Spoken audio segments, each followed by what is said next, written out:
નમસ્કાર. ચાલો આજે ભૌતિકશાસ્ત્રના એક એવા વિષયમાં ડૂબકી મારીએ જે આપણી સામાન્ય સમજને ખરેખર પડકારે છે.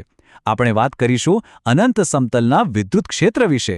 હા, તમે બરાબર સાંભળ્યું, અનંત. આ સફર ખરેખર મજેદાર રહેવાની છે. તો સૌથી પહેલો અને સૌથી મોટો સવાલ એ જ છે કે ભાઈ, જે વસ્તુનો કોઈ અંત જ નથી એમાંથી આવતા વિદ્યુત ક્ષેત્રને માપીશું કેવી રીતે? પહેલી નજરે તો આ કામ અશક્ય જ લાગે, ખરું ને?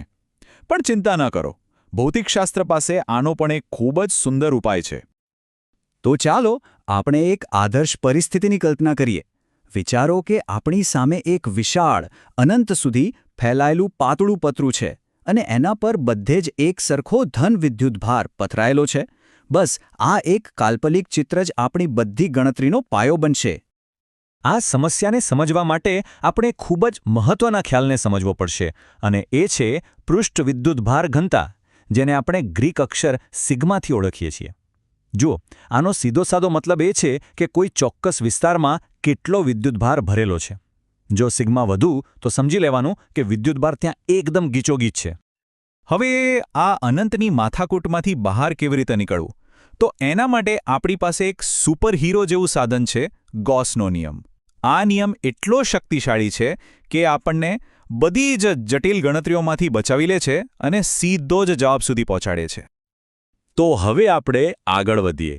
ગૌસના નિયમનો ઉપયોગ કરવા માટે આપણે પહેલાં એક કાલ્પનિક આકાર, એક બંધ સપાટી બનાવવી પડે છે. આ આપણું માપન કરવાનું સાધન છે, જેને આપણે ગૌસિયન પૃષ્ઠ કહીએ છીએ. આ કેસમાં આપણો સૌથી સારો મિત્ર બનશે એક નળાકાર.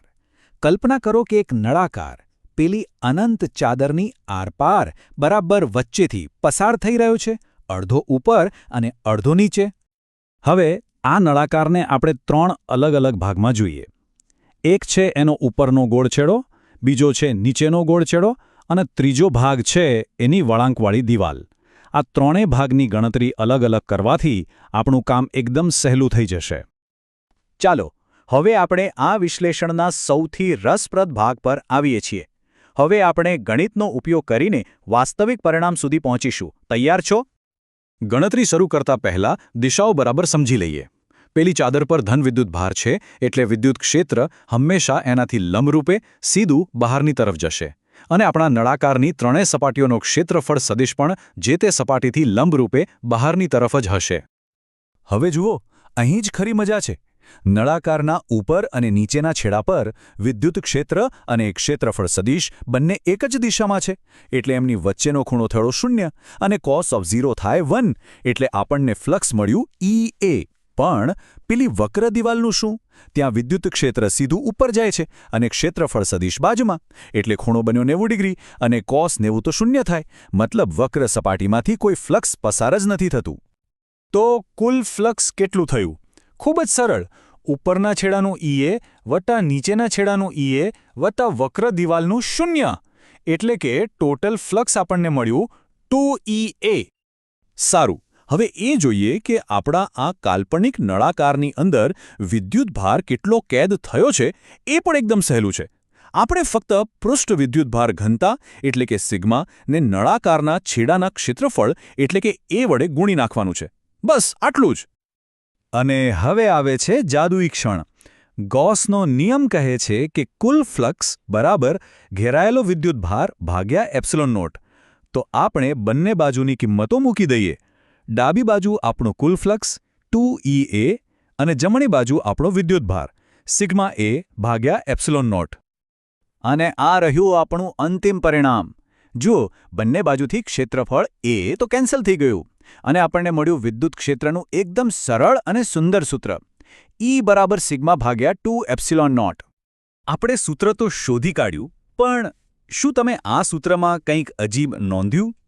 ચાલો હવે આપણે આ પરિણામ પાછળ છુપાયેલા સૌથી મોટા રહસ્યને ઉજાગર કરીએ. સૂત્રને ફરી એકવાર ધ્યાનથી જુઓ.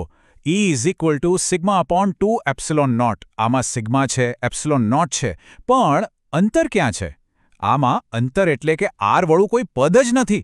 આ વાત જ આખા ખ્યાલને અસાધારણ બનાવે છે.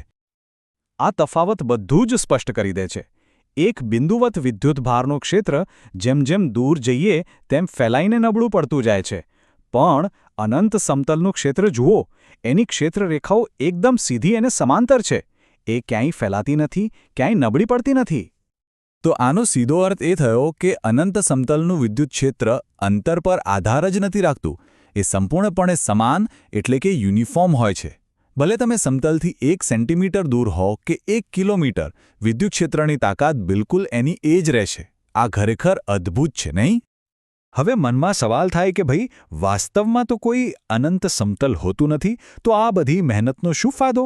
તો જુઓ, ભલે અનંત સમતલ કાલ્પનિક હોય, પણ સમાન વિદ્યુત ક્ષેત્રનો આ સિદ્ધાંત કેપેસિટર્સ જેવી અસલી ટેકનોલોજીનો પાયો છે, જે આપણા દરેક ઇલેક્ટ્રોનિક ઉપકરણમાં હોય છે. ક્યારેક આવા આદર્શ વિચારો જ વાસ્તવિક દુનિયામાં ક્રાંતિ લાવે છે, ખરું ને?